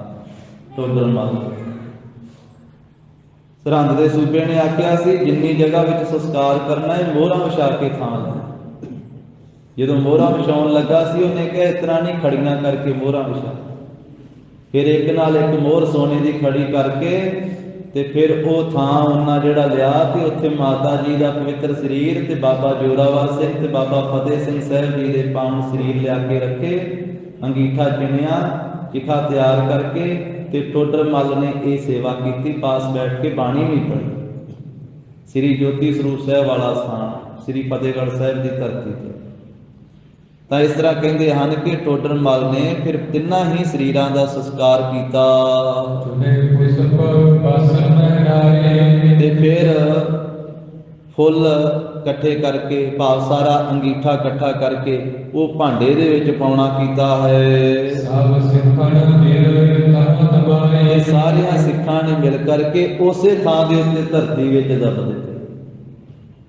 ਮਾਤਾ ਜੀ ਦਾ ਤੇ ਦੋਹਾਂ ਸਾਹਿਬਜ਼ਾਦਿਆਂ ਦੇ ਜੋ ਫੁੱਲ ਹਨ, ਭਾਵ ਅੰਗੀਠਾ ਹੈ, ਸਾਰਾ ਹੀ ਸੰਸਕਾਰ ਹੋਣ ਤੋਂ ਬਾਅਦ ਉਹ ਸਾਰਾ ਪਿਛਲੇ ਸਮੇਂ ਦੇ ਵਿੱਚ ਉਹ ਗਾਗਰਾਂ ਆਦਿਕ ਦੇ ਵਿੱਚ ਪਾ ਕਰਕੇ ਇਹ ਸੇਵਾ ਕਰਦੇ ਸਨ ਗੁਰਸਿੱਖ। ਤੇ ਉਹ ਇੱਥੇ ਭਾਂਡੇ ਦਾ ਜ਼ਿਕਰ ਆਇਆ, ਭਾਂਡੇ ਕਿਹੜੇ ਵਿੱਚ ਪਾਏ ਇਹ ਨਹੀਂ ਲਿਖਿਆ, ਕਿਸੇ ਬਰਤਨ ਦੇ ਵਿੱਚ ਪਾ ਕਰਕੇ, ਭਾਂਡੇ ਵਿੱਚ ਪਾ ਕਰਕੇ ਤੇ ਉਸੇ ਥਾਂ ਤੇ ਡੂੰਘਾ ਟੋਆ ਪੁੱਟ ਕੇ ਤੇ ਮਿੱਟੀ ਦੇ ਵਿੱਚ ਦੱਬਣਾ ਕੀਤੇ। ਇਸ ਤਰ੍ਹਾਂ ਨੂਰੇ ਮਾਹੀ ਨੇ ਇਹ ਸਾਰੀ ਜਿਹੜੀ ਗਾਥਾ ਹੈ ਨਾ ਸਰਹੰਦ ਦੇ ਸਾਕੇ ਦੀ, ਲੰਮੇ ਜੱਟਪੁਰੇ ਸ੍ਰੀ ਗੁਰੂ ਗੋਬਿੰਦ ਸਿੰਘ ਮਹਾਰਾਜ ਜੀ ਨੂੰ ਵੱਡੇ ਭਾਰੀ ਸੰਗਤਾਂ ਦੇ ਇਕੱਠ ਵਿੱਚ ਸੁਣਾਈ ਹੈ। ਨੂਰਾ ਮਾਈ ਫਿਰ ਬੇਨਤੀ ਕਰਦਾ ਹੈ ਕਿ ਕਲਗੀਧਰ ਪਾਤਸ਼ਾਹ ਗੁਰੂ ਜੀ ਸੁਣੋ, ਸਾਰਾ ਜੋ ਇਹ ਪ੍ਰਸੰਗ ਜਿਵੇਂ ਹੋਇਆ ਹੈ, ਇੱਕ ਸਿੱਖ ਦੇ ਭਾਖਿਓ ਕੁਝ ਸੰਗ, ਸਰਹੰਦ ਦੇ ਵਿੱਚ ਇੱਕ ਸਿੱਖ ਨੇ ਮੈਨੂੰ ਇਹ ਸਾਰੀ ਗੱਲ ਦੱਸੀ ਸੀ। ਸੋ ਮੈਂ ਰਾਵਰ ਪਾਸ ਬਤਾਵਾ, ਮਹਾਰਾਜ ਉਹ ਮੈਂ ਆਪ ਜੀ ਦੇ ਪਾਸ ਇਹ ਬੇਨਤੀ ਕੀਤੀ ਹੈ, ਦੱਸਿਆ ਹੈ। ਨਿਜ ਕੀ ਸੁਣੋ ਜਥਾ ਫਲ ਪਾਵਾ, ਹੁਣ ਮਹਾਰਾਜ ਉਸ ਬ੍ਰਾਹਮਣ ਦੀ ਵੀ ਸੁਣ ਲਓ, ਜਿਵੇਂ ਉਸ ਬ੍ਰਾਹਮਣ ਨੇ ਫਲ ਪਾਇਆ, ਗੰਗੂ ਬ੍ਰਾਹਮਣ ਨੇ। ਤੁਰਕਣ ਸੁਣੀ ਰਹਿਓ ਧਨ ਇਸ ਤੇ, ਜਦੋਂ ਤੁਰਕਾਂ ਨੂੰ ਪਤਾ ਲੱਗਾ ਨਾ ਕਿ ਇਹ ਗੰਗੂ ਬ੍ਰਾਹਮਣ ਨੇ ਗੁਰੂ ਗੋਬਿੰਦ ਸਿੰਘ ਜੀ ਦੇ ਮਾਤਾ ਜੀ ਤੇ ਛੋਟੇ ਬੱਚਿਆਂ ਨੂੰ ਗ੍ਰਿਫਤਾਰ ਆਪਣੇ ਘਰੋਂ ਖੇੜੀ ਪਿੰਡ ਵਿੱਚੋਂ ਕਰਵਾਇਆ, ਕਿ ਇਹਨੇ ਐਵੇਂ ਨਹੀਂ ਗ੍ਰਿਫਤਾਰ ਕਰਵਾਇਆ, ਇਹਨੂੰ ਮੋਹਰਾਂ ਮਿਲ ਗਈਆਂ ਮਾਤਾ ਜੀ ਦੇ ਕੋਲ, ਕਿ ਮਾਤਾ ਜੀ ਕੋਲੇ ਧਨ ਸੀ, ਉਹ ਇਹਦੇ ਘਰ ਵਿੱਚ ਰਹਿ ਗਿਆ ਹੈ। ਧਾਇ ਸਬਾਹੀ ਕਮਲੇ ਜਿਸ ਤੇ ਕੇ, ਸਿਪਾਹੀ ਫੇਰ ਇਹਦੇ ਘਰ ਆ ਗਏ, ਉਹਨਾਂ ਛਾਪਾ ਮਾਰਿਆ ਤੇ ਇਹਨੂੰ ਪੁੱਛਣ ਲੱਗ ਪਏ ਵੀ ਤੂੰ ਮਾਤਾ ਜੀ ਦਾ ਧਨ ਤੇਰੇ ਕੋਲੇ ਹੈ ਜਿਹੜਾ ਤੂੰ ਰੱਖਿਆ ਉਹ ਦੇ। ਉਹ ਸਿਪਾਹੀ ਇਹਦੇ ਘਰ ਵਿੱਚ ਦੌੜ ਕੇ ਆ ਗਏ। ਸਬਲ ਕਟਾਂਬ ਕਾਨ ਕਰਿਆਨਾ, ਇਹ ਗੰਗੂ ਬ੍ਰਾਹਮਣ ਦਾ ਸਾਰਾ ਪਰਿਵਾਰ ਉਹਨਾਂ ਸਿਪਾਹੀਆਂ ਨੇ ਬੰਨ ਕਰਕੇ ਲੈ ਆਂਦਾ। ਉਹੀ ਮਰਿੰਡੇ ਵਾਲੇ ਫੇਰ ਇਹਦੇ ਘਰੇ ਆ ਗਏ ਸਿਪਾਹੀ, ਉਹਨਾਂ ਨੇ ਗੰਗੂ ਬ੍ਰਾਹਮਣ ਦਾ ਸਾਰਾ ਪਰਿਵਾਰ ਬੰਨ ਕੇ ਲੈ ਆਂਦਾ। ਦਈ ਸਜਾਏ ਮਾਰ ਕਰ ਜਾਂਦਾ, ਤਾਂ ਉਸ ਵੇਲੇ ਮਾਰ ਕਰ ਨਾਨਾ ਅਨੇਕ ਪ੍ਰਕਾਰ ਨਾਲ ਮਾਰ ਮਾਰੀ ਹੈ ਤੇ ਇਹ ਗੰਗੂ ਬ੍ਰਾਹਮਣ ਨੂੰ ਸਜ਼ਾ ਦਿੱਤੀ ਹੈ। ਜੇ ਥਲ ਤਿਨ ਦੀਨਾਰ ਦਵਾਈ, ਤੇ ਜਿਸ ਥਾਂ ਦੇ ਉੱਤੇ ਉਹ ਮੋਹਰਾਂ ਦੱਬੀਆਂ ਸੀ ਇਹਨੇ ਆਪਣੇ ਘਰ ਦੇ ਵਿੱਚ, ਕਰਿਓ ਖੋਜ ਸੁਹਾਵਨ ਆਈ, ਇਹ ਖੋਜਦਾ ਰਿਹਾ, ਲੱਭਦਾ ਰਿਹਾ। ਸਿਪਾਹੀਆਂ ਦੇ ਪੁੱਛਣ ਤੇ ਉਹਨਾਂ ਨੂੰ ਵੀ ਦੱਸਦਾ ਰਿਹਾ ਕਿ ਇੱਥੇ ਇੱਕ ਦੱਬੀਆਂ ਸੀ, ਪਰ ਉਹ ਲੱਭੀਆਂ ਹੀ ਨਹੀਂ। ਘਰ ਦੇ ਵਿੱਚ ਹੀ ਦੱਬੀਆਂ ਸੀ ਮੋਹਰਾਂ, ਪਰ ਇਹਦੇ ਹੱਥ ਨਹੀਂ ਆਈਆਂ। ਉਹ ਲੱਭ ਲੱਭ ਕੇ ਥੱਕ ਗਿਆ, ਉਹ ਇਹਦੇ ਪੱਲੇ ਨਹੀਂ ਪਈਆਂ। ਮਾਰੀ ਦਾ ਤੁਰਕਣ ਤੇ ਮਰਿਓ, ਤੇ ਤੁਰਕਾਂ ਨੇ ਸਿਪਾਹੀਆਂ ਨੇ ਇੰਨਾ ਇਹਨੂੰ ਕੁੱਟਿਆ ਤੇ ਉਹਨਾਂ ਦੀ ਮਾਰ ਖਾਂਦਾ ਖਾਂਦਾ ਤੁਰਕਾਂ ਦੇ ਹੱਥੋਂ ਹੀ ਮਰ ਗਿਆ ਗੰਗੂ ਬ੍ਰਾਹਮਣ। ਮਾਰੀ ਦਾ ਕੁੱਟ ਖਾਂਦਾ ਖਾਂਦਾ ਮਾਰੀ ਦਾ ਤੁਰਕਾਂ ਦੇ ਹੱਥ ਤੋਂ ਮਰ ਗਿਆ। ਤਾਤ ਕਾਲ ਫਲ ਭੋਗਣ ਕਰਿਓ, ਬਸ ਛੇਤੀ ਥੋੜੇ ਦਿਨਾਂ ਵਿੱਚ ਹੀ ਫਲ ਭੋਗ ਲਿਆ, ਜਿਸ ਤਰ੍ਹਾਂ ਦਾ ਕੀਤਾ ਸੀ ਉਸ ਤਰ੍ਹਾਂ ਦਾ ਫਲ। ਇਸ ਕਰਕੇ ਧੰਨ ਗੁਰੂ ਗ੍ਰੰਥ ਸਾਹਿਬ ਮਹਾਰਾਜ ਕਹਿੰਦੇ ਕਿ ਭਾਈ ਕਿਸੇ ਦਾ ਬੁਰਾ ਕਰਨਾ ਤੇ ਕੀ ਬੁਰਾ ਸੋਚੋ ਵੀ ਨਾ, ਪਰ ਕਾ ਬੁਰਾ ਨਾ ਰੱਖੋ ਚੀਤ, ਤੁਮਕੋ ਦੁੱਖ ਨਹੀਂ ਭਾਈ ਮੀਤ। ਤੇ ਅਰਦਾਸ ਤੋਂ ਬਾਅਦ ਆਪਾਂ ਜਦੋਂ ਨਮਸਕਾਰ ਕਰਦੇ ਹਾਂ, ਮੱਥਾ ਟੇਕਦੇ ਹਾਂ, ਕਿ ਉਸ ਵੇਲੇ ਗੁਰੂ ਕਾ ਸਿਧਾਂਤ ਪੜ੍ਹਦੇ ਹਾਂ। ਨਾਨਕ ਨਾਮ ਚੜ੍ਹਦੀ ਕਲਾ, ਤੇਰੇ ਭਾਣੇ ਸਰਬੱਤ ਦਾ ਭਲਾ। ਸਤਿਗੁਰੂ ਕਹਿੰਦੇ ਭਾਈ ਬੁਰਾ ਕਿਸੇ ਦਾ ਸੋਚੋ ਵੀ ਨਾ, ਭਲਾ ਮੰਗੋ ਤੇ ਭਲਾ ਕਰੋ। ਤੇ ਜਿਹੜਾ ਜਿਸ ਤਰ੍ਹਾਂ ਦਾ ਕਰਮ ਕਰਦਾ ਉਹਨੂੰ ਫਲ ਮਿਲਦਾ ਹੈ ਉਸ ਤਰ੍ਹਾਂ ਦਾ। ਜਿਹੜਾ ਚੰਗਾ ਕਰਦਾ ਉਹਨੂੰ ਚੰਗਾ ਮਿਲਦਾ, ਜਿਹੜਾ ਮਾੜਾ ਕਰਦਾ ਉਹਨੂੰ ਮਾੜਾ ਮਿਲਦਾ। ਇਸ ਕਰਕੇ ਗਰੀਬ ਨਵਾਜ ਨੇ ਆਖਿਆ, ਦੱਤੈ ਦੋਸ ਨਾ ਦੇਉ ਕਿਸੈ, ਦੱਤੈ ਦੋਸ ਨਾ ਦੇਉ ਕਿਸੈ, ਤਤੈ ਦੋਸ ਨ ਦੇਓ ਕਿਸੈ, ਤਤੈ ਦੋਸ ਨ ਦੇਓ ਕਿਸੈ। ਦੋਸ ਕਰਮਾ ਆਪਣਿਆ, ਦੋਸ ਕਰਮਾ ਆਪਣਿਆ, ਦੋਸ ਕਰਮਾ ਆਪਣਿਆ, ਦੋਸ ਕਰਮਾ ਆਪਣਿਆ। ਜੋ ਮੈਂ ਕੀਆ ਸੋ ਮੈਂ ਪਾਇਆ, ਜੋ ਮੈਂ ਕੀਆ ਸੋ ਮੈਂ ਪਾਇਆ, ਜੋ ਮੈਂ ਕੀਆ ਸੋ ਮੈਂ ਪਾਇਆ, ਜੋ ਮੈਂ ਕੀਆ ਸੋ ਮੈਂ ਪਾਇਆ। ਦੋਸ ਨ ਦੀਜੈ ਅਵਰ ਜਨਾ, ਦੋਸ ਨ ਦੀਜੈ ਅਵਰ ਜਨਾ, ਦੋਸ ਨ ਦੀਜੈ ਅਵਰ ਜਨਾ, ਦੋਸ ਨ ਦੀਜੈ ਅਵਰ ਜਨਾ। ਮਹਾਰਾਜ ਕਹਿੰਦੇ ਜਿਸ ਤਰ੍ਹਾਂ ਦਾ ਕੋਈ ਕਰਮ ਕਰਦਾ ਉਸ ਤਰ੍ਹਾਂ ਦਾ ਹੀ ਫਲ ਉਹਨੂੰ ਮਿਲ ਜਾਂਦਾ। ਗੰਗੂ ਬ੍ਰਾਹਮਣ ਨੇ ਜੋ ਪਾਪ ਕੀਤਾ ਉਹਦਾ ਫਲ ਛੇਤੀ ਥੋੜੇ ਦਿਨਾਂ ਵਿੱਚ ਹੀ ਇਹਨੇ ਭੋਗ ਲਿਆ। ਆਪ ਸਤਿਗੁਰੂ ਪ੍ਰਗਟੈ ਤੇਰੇ, ਜਦੋਂ ਨੂਰੇ ਮਾਈ ਨੇ ਇਹ ਸਾਰਾ ਸਾਹਿਬਜ਼ਾਦਿਆਂ ਦਾ ਤੇ ਮਾਤਾ ਜੀ ਦਾ ਇਹ ਸਰਹੰਦ ਦਾ ਪ੍ਰਸੰਗ ਸੁਣਾਇਆ ਨਾ, ਸ਼ਹੀਦੀ ਸਾਕਾ ਸੁਣਾਇਆ, ਤਾਂ ਉਸ ਵੇਲੇ ਕਲਗੀਧਰ ਪਾਤਸ਼ਾਹ ਪਲੰਗ ਦੇ ਉੱਤੇ ਬੈਠੇ ਹੋਏ ਸਨ।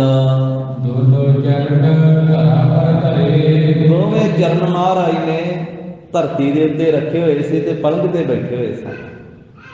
ਜਿਵੇਂ ਲੱਤਾਂ ਝੁਕਾ ਕੇ ਜ਼ਮੀਨ ਤੇ ਪੈਰ ਰੱਖ ਕੇ ਬਹਿਦਾ ਮੰਜੀ ਦੇ ਉੱਤੇ, ਇਸ ਤਰ੍ਹਾਂ ਦੋਵੇਂ ਚਰਨ ਕਲਗੀਧਰ ਪਾਤਸ਼ਾਹ ਨੇ ਧਰਤੀ ਤੇ ਰੱਖੇ ਸੀ ਤੇ ਪਲੰਗ ਦੇ ਉੱਤੇ ਬੈਠੇ ਹੋਏ ਸਨ। ਬੂਟ ਕਰੋ ਕਾਮ ਕੋ ਮੇਰੇ। ਤੇ ਨਾਲ ਹੀ ਸਾਹਮਣੇ ਕਾਈ ਦਾ ਬੂਟਾ ਖਲੋਤਾ ਹੋਇਆ ਸੀ। ਉਹ ਕਾਈ ਦੇ ਬੂਟੇ ਵੱਲੇ ਵੇਖਿਆ। ਇਸ ਕੀ ਜਰ ਕੋ ਮਨੇ ਘਨੇਰੇ। ਤੇ ਮਹਾਰਾਜ ਸਾਹਿਬ ਜੀ ਨੇ ਆਪਣੇ ਤੀਰ ਦੇ ਨਾਲ, ਤੀਰ ਦੀ ਨੋਕ ਦੇ ਨਾਲ ਉਹ ਕਾਈ ਦੇ ਬੂਟੇ ਨੂੰ ਨਾਲ ਨਾਲ ਖੁਰਚਿਆ।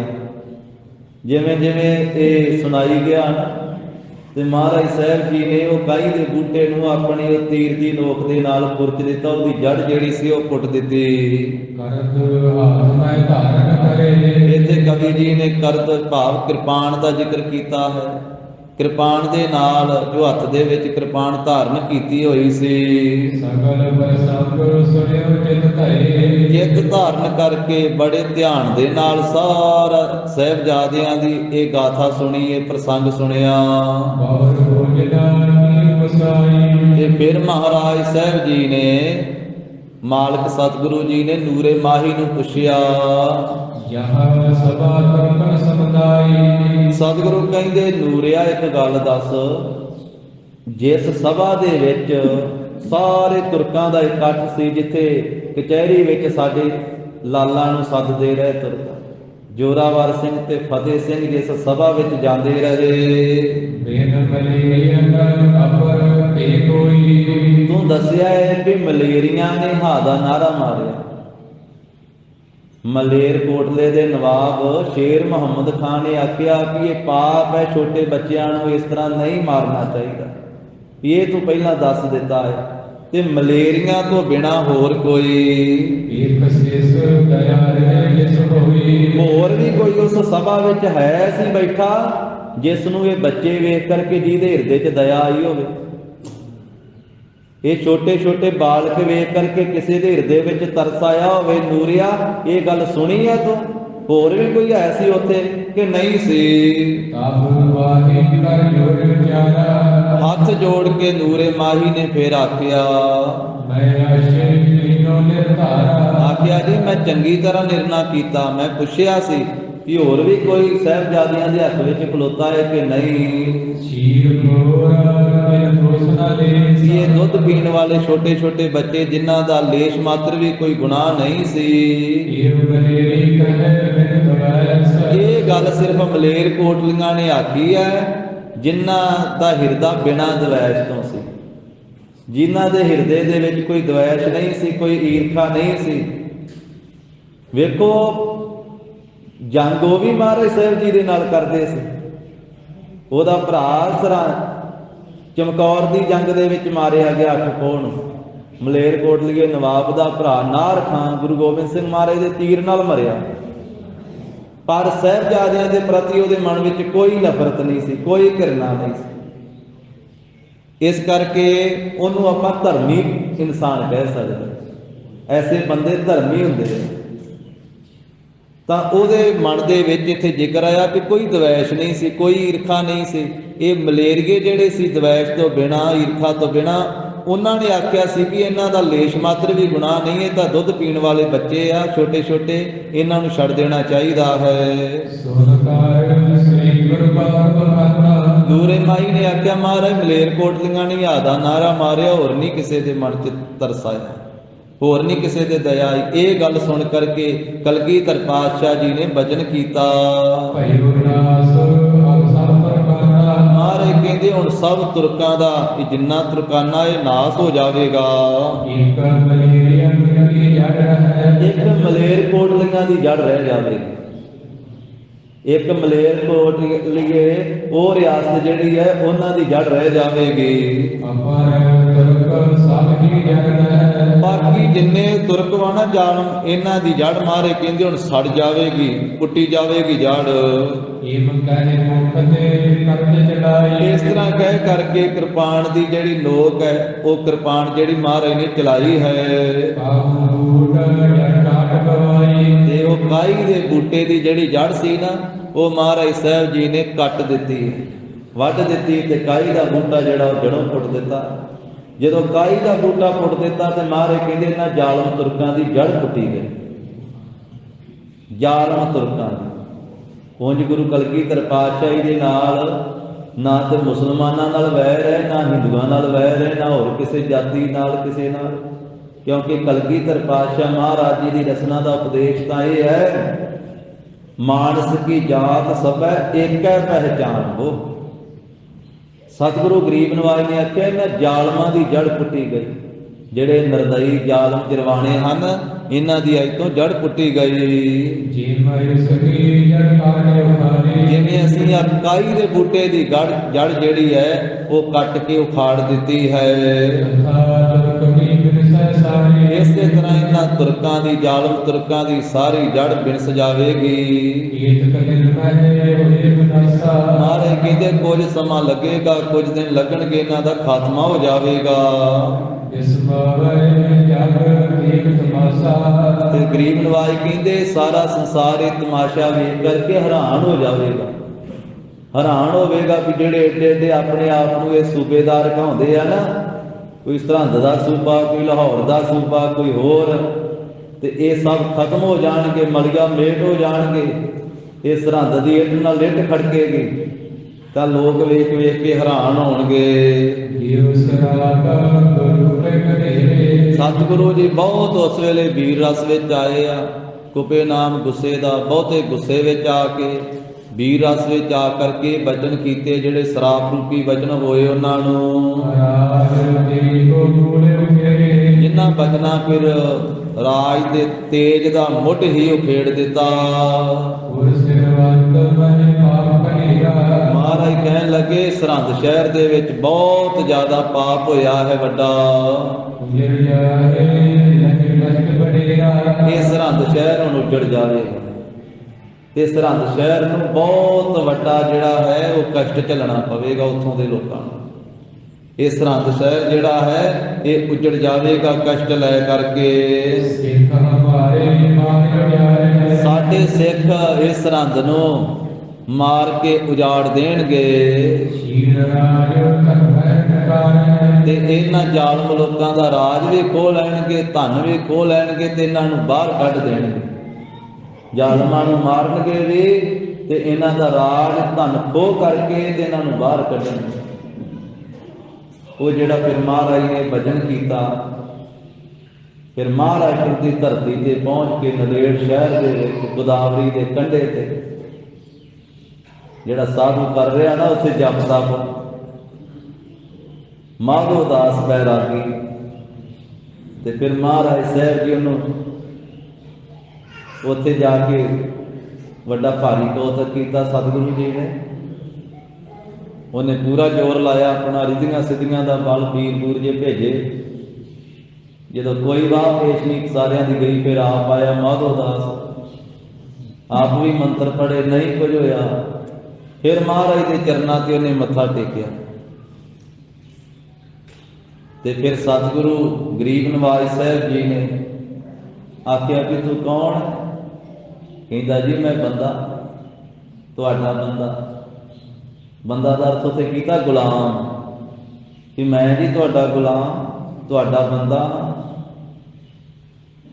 ਤੇ ਮਹਾਰਾਜ ਜੀ ਨੂੰ ਬੇਨਤੀ ਕੀਤੀ, ਜੀ ਆਪ ਸਤਿਗੁਰੂ ਕਹਿੰਦੇ ਤੂੰ ਜਾਣਦਾ ਸਾਨੂੰ? ਕਹਿੰਦਾ ਤੁਸੀਂ ਸ੍ਰੀ ਗੁਰੂ ਗੋਬਿੰਦ ਸਿੰਘ ਤਾਂ ਨਹੀਂ? ਤਾਂ ਉਸ ਵੇਲੇ ਨਾਲ ਖਲੋਤੇ ਬਾਕੀ ਸਿੰਘਾਂ ਨੇ ਦੱਸਿਆ, ਹਾਂ ਸ੍ਰੀ ਗੁਰੂ ਗੋਬਿੰਦ ਸਿੰਘ ਮਹਾਰਾਜ।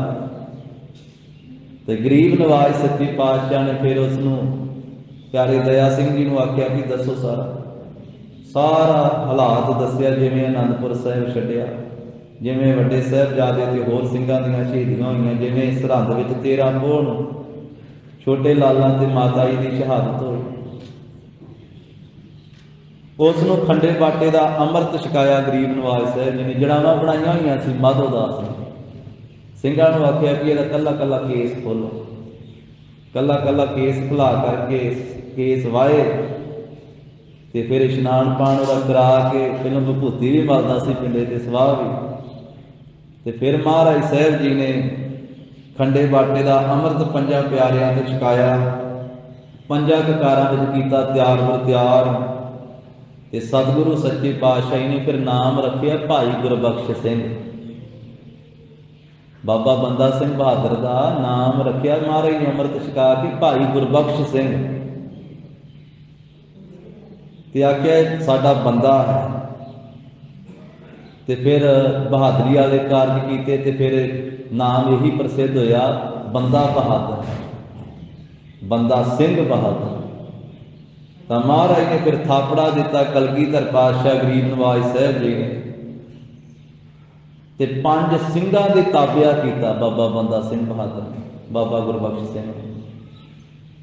ਆਖਿਆ ਵੀ ਇਹ ਖਾਲਸਾ ਹੈ 5 ਸਿੰਘ, ਇਹਨਾਂ ਦੇ ਸਲਾਹ ਦੇ ਨਾਲ ਸਾਰੇ ਕਾਰਜ ਕਰਨੇ, ਇਹਨਾਂ ਦੀ ਤਾਬਿਆ ਰਹਿਣਾ।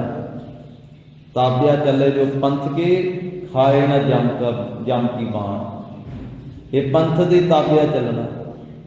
ਫਿਰ ਨਿਸ਼ਾਨ ਤੇ ਨਗਾਰਾ ਬਖਸ਼ਿਆ ਮਹਾਰਾਜ ਸਾਹਿਬ ਜੀ ਨੇ।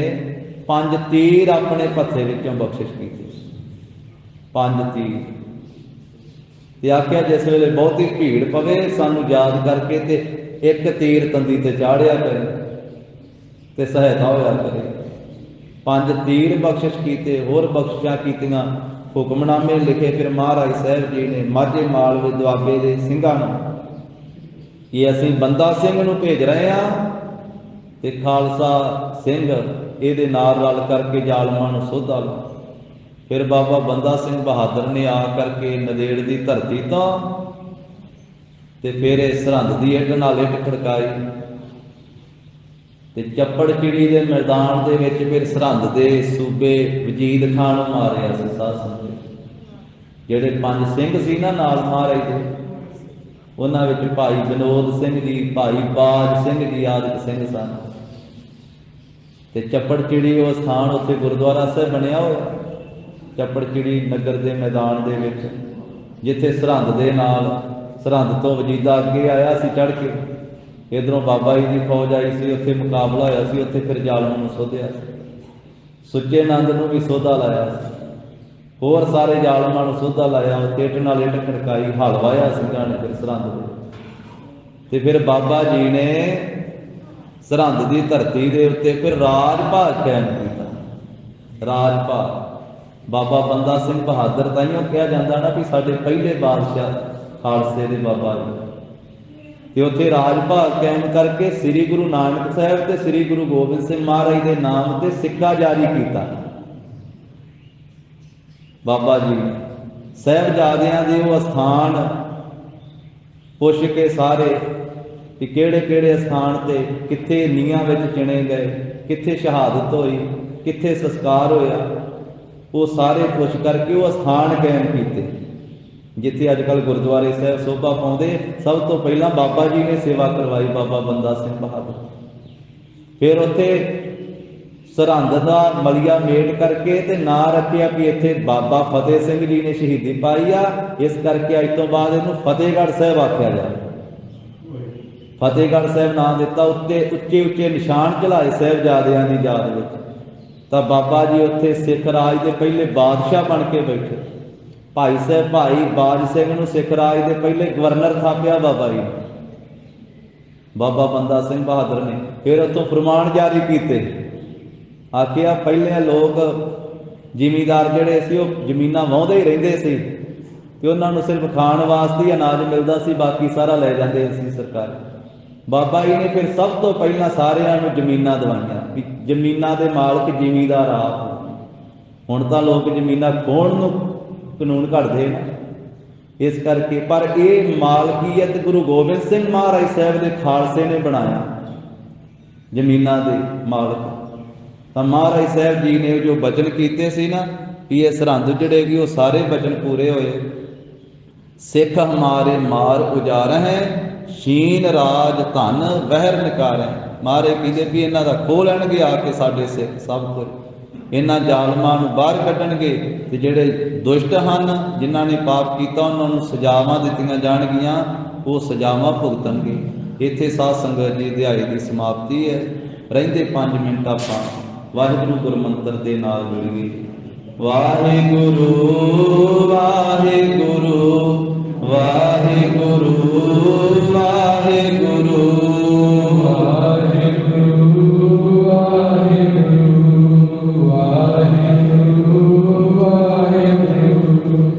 ਵਾਹਿਗੁਰੂ ਵਾਹਿਗੁਰੂ ਵਾਹਿਗੁਰੂ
नानक गुर गोबिंद सिंह जी सदा करे कल्याण।